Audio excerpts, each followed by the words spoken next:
I think CDK inhibitors and endocrine options have changed how we treat patients. We have more flexibility in endocrine partners, and CDK inhibitors, for the most part, I think are very helpful as they delay progression. It does leave a lot of dilemmas, however, in what to do after progression on CDK. We just don't have much experience on how these patients do.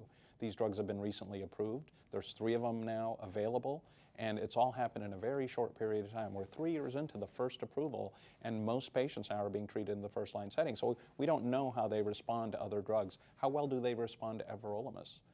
We don't even know that, even though everolimus is indicated in second-line therapy. So we need to learn much more about what is the best option for patients afterwards. And we're now just starting to learn from the basic science side, what are some of the markers that predict who's going to respond better to the CDK inhibitors? We really haven't had that till now. And there's a few candidates now that have been discovered in the last year or so. They need to be validated, and then we need to decide how we're going to incorporate that into decision making. So I do think there's still a lot more that we're going to learn about how to optimally manage these patients.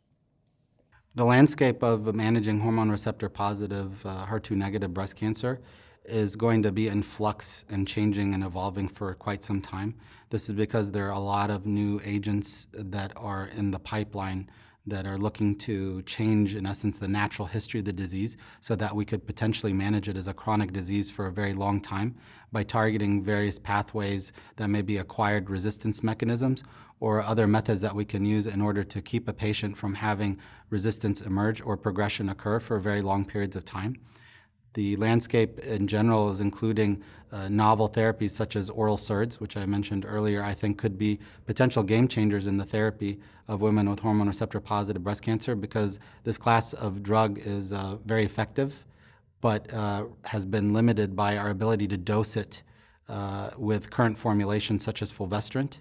And so the oral formulations will allow us to overcome some of those limitations in pharmacokinetics and dosing to deliver potentially greater efficacy to those patients, particularly in the first lines of therapy, similar to the settings for using fulvestrant that we discussed.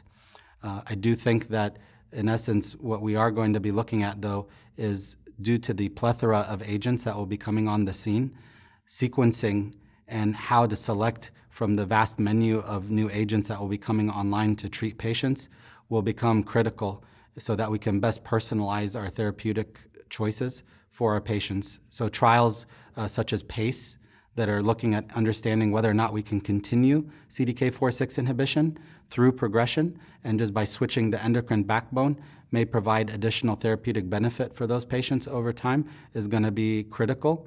I think additional adjuvant studies now, too, are going to be very important and could cure many more women with hormone receptor positive breast cancer that will never have to see a metastatic relapse. So trials like Monarchy or Palace are eagerly awaited to see if those results are positive so that we can further improve our curative outcomes as well.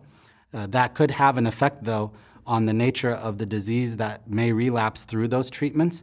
And so it will be increasingly important for us to really understand what makes those tumors tick, how to overcome acquired resistance in those scenarios so that we can continue to provide the best therapeutic outcomes for our patients over time. Although we've come a long way with the treatment of hormone receptor positive metastatic breast cancer, it is the #1 cancer killer for women with breast cancer. It's the most common type, and resistance is the rule. We are not seeing patients cured. I think the future is going to be very important in terms of us beginning to define how to use real-time information about the patient's tumor, be it through cell-free DNA or serial biopsies, to give us an idea of what's actually happening within the tumor that's allowing the tumor to escape our treatment. It may be that we have to use a cocktail of therapies up front to circumvent resistance. Sequencing appropriately of these agents is going to be informed by a better understanding of what's personally happening in that tumor for that patient.